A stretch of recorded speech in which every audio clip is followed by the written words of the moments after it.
شروع اللہ کے نام سے جو رحمان و رحیم ہے۔ اعوذ باللہ من الشیطان الرجیم، بسم اللہ الرحمن الرحیم، صلی اللہ تعالی علی محمد صلی اللہ تعالی علیہ وآلہ وسلم۔ رمضان المبارک کا رحمتوں برکتوں والا مہینہ جاری و ساری ہے۔ اس مہینے کے آخری عشرے میں ایک رات ایسی رات آتی ہے جس کو شب قدر کہا جاتا ہے۔ اس رات کو 1000 مہینوں سے افضل رات کہا جاتا ہے۔ آج کی اس ویڈیو میں ہم جانیں گے کہ شب قدر کس کو کہتے ہیں اور شب قدر کو پوشیدہ کیوں رکھا گیا۔ شب قدر کا تعین تو نہیں ہے نا کہ وہ 21ویں رات ہے، 23ویں رات ہے، 25ویں ہے، 27ویں ہے یا 29ویں ہے۔ آخری عشرے کی طاق راتوں میں اس کو رکھا گیا۔ اس کے علاوہ ہم اس ویڈیو میں جانیں گے کہ پہلے زمانے میں لوگوں کی عمریں زیادہ تھی تو ان کی عبادات بھی زیادہ تھی، تو ہم لوگ کیسے ان سے زیادہ آگے جا سکتے ہیں۔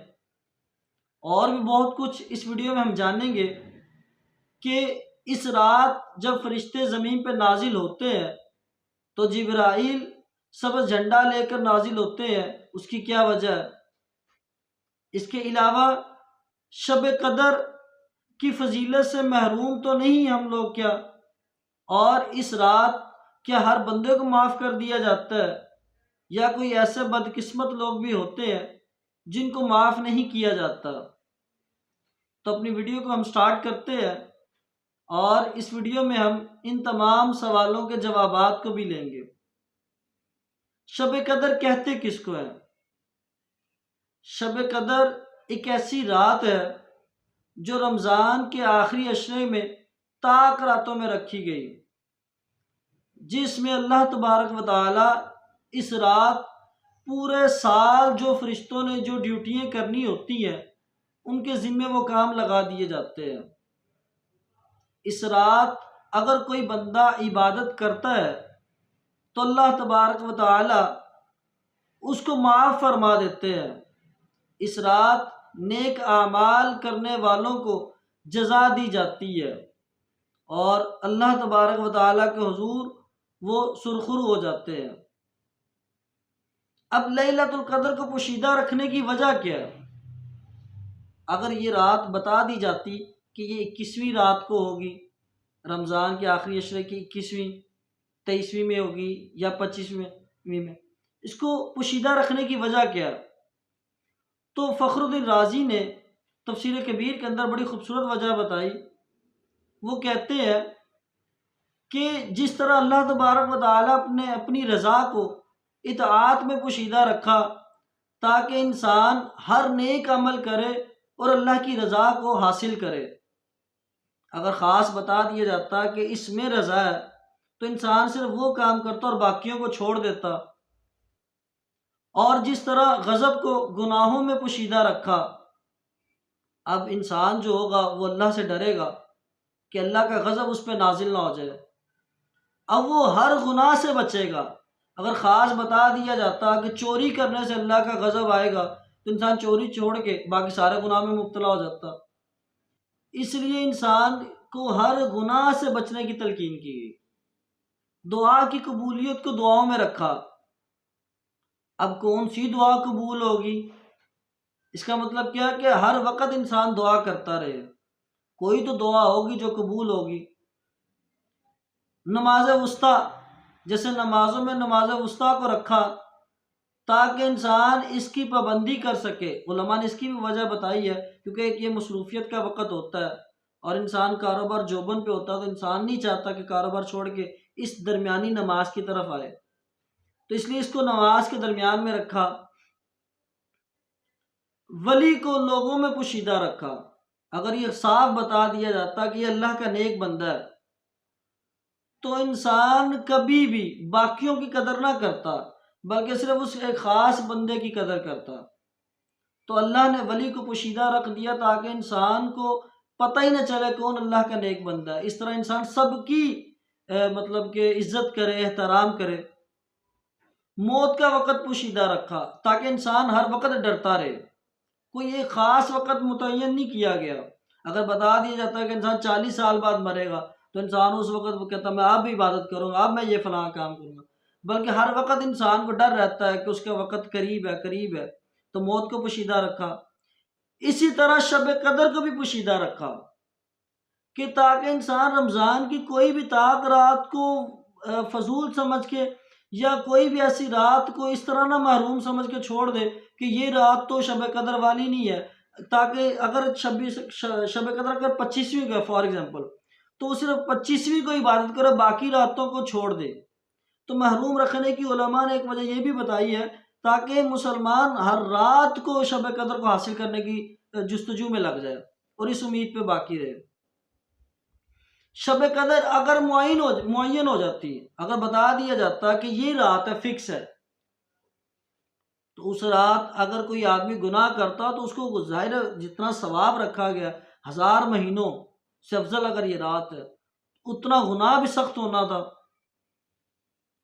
تو علماء نے اس رات کی بہت ساری وجوہات پوشیدہ ہونے کی وجہ بھی بتائی۔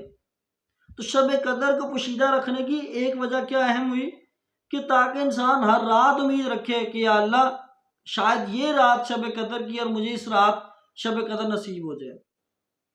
اب پہلے زمانے میں لوگوں کی عمریں بہت زیادہ ہوتی تھی اور وہ عبادات یقیناً بہت زیادہ کرتے تھے، جیسے روایات میں ایک دفعہ صحابہ کے سامنے رسول اللہ صلی اللہ تعالیٰ علیہ وسلم نے حضرت شمعون کا قصے کو بیان کیا کہ وہ اب ان کی عبادت کا آپ انداز چیک کرو، ہماری عبادت کبھی میچ ہی نہیں ہوتی اگر رسول اللہ کا خاص کرم نہ ہوتا۔ حضرت شمعون رضی اللہ تعالیٰ عنہ، اب دیکھو ان کی زندگی کو، آپ کے وہ دن پورا روزہ رکھتے، رات پوری وہ قیام و سجدے میں رہتے اور روزے کی حالت میں دن میں جہاد بھی کرتے۔ اسی طرح انہوں نے 1000 سال اللہ کی عبادت کی۔ جب صحابہ نے یہ بات سنی تو صحابہ نے کہا یا رسول اللہ ہماری تو اتنی عمریں بھی نہیں ہیں اور ہماری عمریں بھی تھوڑی ہیں اور تھوڑی عمر بھی ڈیوائیڈ ہے، کچھ حصہ کمانے میں گزر جاتا ہے، کچھ حصہ سونے میں گزر جاتا ہے، تھوڑا سا وقت ملتا ہے جس میں ہم عبادت کرتے ہیں، تو ہم کیا کریں گے؟ تو رسول اللہ صلی اللہ تعالیٰ علیہ وسلم تھوڑے سے پریشان ہو گئے، اتنی دیر میں جبرائیل آ گئے اور اس سورہ مبارکہ کو لے آئے، سورہ قدر کو، جس میں اس بات کو واضح کر دیا گیا اے محبوب پریشان نہ ہو، آپ کو سال میں ایک رات ایسی بھی دی جائے گی جو 1000 مہینوں سے بہتر ہوگی، افضل ہوگی۔ اب حضرت شمعون رحمۃ اللہ علیہ پوری رات عبادت کرنا، دن پورا روزہ رکھنا اور جہاد کرنا اور 1000 سال یہ عمل جاری، اور ایک رات صرف مسلمان شب قدر کی رات عبادت کرے گا اور اس رات کو اگر پا لے گا تو شمعون رحمۃ اللہ علیہ کی 1000 سالہ عبادت سے افضل ہو جائے گا۔ اب ایک انسان کی زندگی میں اگر 40 سال ہے یا 50 سال ہے تو 40-50 دفعہ تو اس کی زندگی میں شب قدر آئی نا، اگر اس کو پا لے گا تو کتنا ہی افضل و برتر ہو جائے گا۔ حضرت شمعون رحمۃ اللہ علیہ کی زندگی اگر آپ دیکھیں کہ ان کی عبادات کیسی تھی، اللہ تبارک تعالیٰ نے ان کو مضبوط بھی کتنا بنایا تھا، وہ لوہے کی زنجیروں کو ہاتھ سے ایسے کرتے توڑ دیتے۔ ایک دفعہ وہ بڑا مشہور واقعہ ہے، میں مختصر سنانا چاہوں گا کہ کفار نے ان کی بیوی کو لالچ دیا پیسوں کا کہ ان کو کبھی یہ سوئے ہوں تو ان کو باندھ دے، تو ان کی بیوی نے ان کو سوئے ہوئے پایا تو ان کو باندھ دیا، تو جب اٹھے تو انہوں نے دیکھا اپنے آپ کو بندھا ہوا پایا تو انہوں نے ایسے جھٹکا دیا تو وہ رسیاں کھل گئی۔ تو حضرت شمعون نے اپنی بیوی سے پوچھا مجھے کس نے باندھا؟ تو بیوی آگے سے ہیلے بہانے کرنا شروع کر دی، کہتی میں تو جج کرنا چاہتی اللہ نے آپ کو کتنی طاقت دی ہے۔ دوسری دفعہ حضرت شمعون جب آرام فرما ہوئے کچھ دنوں بعد تو ان کی بیوی نے دوبارہ پیسوں کے لالچ میں آ کر ان کو لوہے کی زنجیروں میں باندھ دیا۔ تو پہلے کی طرح حضرت شمعون رحمۃ اللہ علیہ نے دوبارہ اٹھے اور دیکھا، کہا اب کیا ہوا ماجرا؟ کہا میں اب دوبارہ دیکھنا چاہتی تھی، کیا یہ بھی آپ کھول سکتے ہیں؟ تو حضرت شمعون نے جھٹکا دیا تو وہ بھی کھول دی۔ اب دیکھیں اللہ تبارک و تعالیٰ نے کتنی طاقت دی تھی، وہ بالآخر ان کی بیوی کو انہوں نے خود ہی اپنا راز بتا دیا کہ میرے پر کوئی بھی زمین کی کوئی بھی چیز اثر نہیں کرتی سوائے میرے بالوں کے. تو ان کی بیوی سمجھ گئی، تو ان کی بیوی نے اگلی دفعہ ان کو بالوں سے باندھ دیا. پھر کفار نے ان پہ بڑا ظلم کیا، ناک بھی کاٹ دیا، کان بھی کاٹ دیا. تو حضرت شمعون نے پھر دعا کی تو اللہ تبارک و تعالیٰ نے ان کی دعا کو قبول کیا اور کفار کو غرق کر دیا اور ان کو آزاد کر دیا. اب یہ سارا واقعہ سنانے کا مقصد کیا تھا کہ عبادات، اللہ عبادت سے انسان کو بہت سارا تقویت دے دیتا ہے، طاقت بھی دے دیتا ہے. تو ایک رات عبادت کرنے سے تو اللہ تبارک و تعالی ہمیں کیا کچھ عطا فرما دیں گے. تو حضرت شمعون رحمۃ اللہ علیہ کا واقعہ رسول اللہ صلی اللہ تعالی علیہ وسلم نے بیان فرما کے اس چیز کو لوگوں کے سامنے عیاں کر دیا کہ ایک رات کو پا لو گے تو سب کچھ پا لو گے. اچھا، اس رات ہوتا کیا؟ اس رات حضرت جبرائیل امین فرشتوں کی فوج کے ساتھ زمین پر نازل ہوتے ہیں، سبز جھنڈا لے کر آتے ہیں، خانہ کعبہ کی چھت پہ لہراتے ہیں. اور حضرت جبرائیل کے روایات میں آتا ہے کہ 100 بازو ہیں اور وہ فرشتوں کو حکم دیتے ہیں جس میں سے وہ اپنے 2 بازوؤں کو کھولتے ہیں، صرف 2 بازوؤں کو. 100 بازوؤں کے مالک ہیں، 2 بازوؤں کو کھولتے ہیں، جو مشرق مغرب سارا اسی میں آ جاتا ہے. اور کہتے ہیں کہ جو بندہ اس رات، کس رات؟ شب قدر کی رات، عبادت کر رہا ہوگا اس سے جا کر مصافحہ کرو. اور یہی عمل صبح فجر تک جاری رہتا ہے. اور اس کے بعد حضرت جبرائیل فرشتوں کو واپس کا آرڈر دیتے ہیں کہ واپس چلو. تو فرشتے کہتے ہیں کیا اس دن بھی کسی کو محروم رکھا جائے گا؟ یا جو لوگوں کی حاجات ہیں، جو لوگ عبادات کر رہے ہیں، تو حضرت جبرائیل کہتے ہیں وہ پوری کی جائیں گی سوائے 4 لوگوں کے. اس رات غور سے سنیے گا، اس رات صرف 4 لوگوں کو اللہ معاف نہیں فرمائے گا. اس رات صرف 4 لوگوں کو اللہ معاف نہیں فرمائے گا. کتنا کرم ہے کہ اس رات فرشتے آ کے عبادت کرنے والے لوگوں سے سلام لیں گے اور فرشتے حضرت جبرائیل کو کہیں گے اے جبرائیل، ان کی جو حاجات ہیں ان کے بارے میں اللہ نے کچھ فرمایا، وہ پوری کی جائیں گی. اور فرمایا 4 لوگوں کو بس معاف نہیں کیا جائے گا. وہ 4 لوگ کون ہیں؟ پہلا شرابی جو شراب پیتا ہے، دوسرا ماں باپ کا نافرمان، تیسرا قطع رحمی کرنے والا. رسول اللہ نے فرمایا اگر آپ لوگ چاہتے ہو کہ آپ کے مال میں اضافہ کیا جائے، عمر بڑھا دی جائے، تو صلہ رحمی کرنا سیکھو. اور رسول اللہ نے فرمایا جو تعلق توڑے اس سے تعلق جوڑو، جو محروم کرے اس کو عطا کرو، محبت بڑھے گی. یہ نہیں ہے کہ جو 1 قدم پیچھے اور آپ 4 قدم پیچھے ہو، جو دنیا کا دستور ہے. بھائی میں تو کمال کا آدمی ہوں، میرے سے کوئی آدمی 1 قدم پیچھے ہوتا ہے، میں 2 قدم پیچھے ہو جاتا ہوں، اس میں کمال نہیں ہے. رسول اللہ نے فرمایا جو محروم کرے اس کو دو، جو تعلق توڑو اس سے تعلق جوڑو. چوتھا آدمی وہ جو شخص دل میں عداوت رکھتا ہے، دشمنی رکھتا ہے، کسی کے بارے میں بغض رکھتا ہے، اس کو صاف کرو. مسلمان کا دل دوسرے مسلمان سے پاک ہونا چاہیے. سوائے ان 4 لوگوں کے اللہ سب کو معاف فرما دیتا ہے. ایک دفعہ دوبارہ ان 4 کا، پہلا شرابی توبہ کر لے، دوسرا ماں باپ کا نافرمان توبہ کر لے آج، تیسرا تعلق توڑنے والا، چوتھا عداوت رکھنے والا. اب اہم سوال، کیا ہم شب قدر کی فضیلت سے محروم تو نہیں ہیں؟ تو حضور علیہ الصلوۃ والسلام نے ارشاد فرمایا، حضرت انس بن مالک رضی اللہ تعالیٰ عنہ سے روایت ہے کہ رسول اللہ صلی اللہ تعالیٰ علیہ وسلم نے فرمایا اس رات میں صرف وہی شخص محروم رہتا ہے. ویسے تو اس رات سب کو دے دیا جاتا ہے، معافی کے پروانے بھی دیے جاتے ہیں، جو اولاد بھی دی جاتی ہے، سب کچھ دیا جاتا ہے. اس رات حضرت انس بن مالک رضی اللہ تعالیٰ عنہ روایت کرتے ہیں اس رات صرف وہ شخص محروم رہتا ہے جس کی قسمت میں محرومیت ہو. اب بات بڑی اہم ہے سمجھنے والی، اس لیے میں زور دے رہا ہوں کہ میں نے کوئی کام کرنا ہے. اگر میرے گھر میں بچے بھوکے، میں کیا کروں گا؟ میں مزدوری کے لیے جاؤں گا. اب مزدوری کے لیے مائنڈ بھی بنے گا، مزدوری کے لیے میں اوزار بھی اٹھاؤں گا، مزدوری کے لیے چلوں گا بھی. اب شب قدر میں وہی بندہ محروم رہے گا جو مزدوری کے لیے جا ہی نہیں رہا۔ اب گھر میں بیٹھے ہوئے مزدوری نہیں ہوتی، گھر میں بیٹھے ہوئے کوئی چیز نہیں آتی، ہر چیز کے لیے محنت کرنی پڑتی ہے۔ تو کیا ہم لوگ اس محرومیت میں ہی ہیں یا خوش نصیبیت میں شامل ہیں؟ کہ جو لوگ خوش نصیب ہیں، آج رات عبادت میں مشغول ہے، کیا ہم لوگ بھی مشغول ہیں ان لوگوں میں، یا لوگوں کو تکلیف پہنچانے میں ہیں؟ اور ایک بڑی اہم بات، ایک دفعہ رسول اللہ صلی اللہ تعالی علیہ وسلم صحابہ میں تشریف لا رہے تھے، تو کئی دو لوگ لڑ رہے تھے، تو رسول اللہ صلی اللہ تعالی علیہ وسلم جب ان لوگوں کے پاس آیا، فرمایا کہ آپ لوگوں کو پتہ ہے کہ میں آپ لوگوں کو کیا بتانے کے لیے آ رہا تھا؟ صحابہ نے کہا یا رسول اللہ آپ بہتر جانتے ہیں۔ فرمایا میں تو آپ لوگوں کو شب قدر بتانے کے لیے آ رہا تھا کہ اس رات شب قدر ہے۔ کون سی رات؟ کہ 21 ہو سکتی ہے، فکس 21 ہے، 23 ہے، 25 ہے، 27 ہے یا 29 ہے، فکس۔ لیکن آپ کے لڑنے کی وجہ سے گئی۔ اب آپ دیکھیں کہ لڑنے کی کتنی نحوست ہوئی کہ شب قدر گئی۔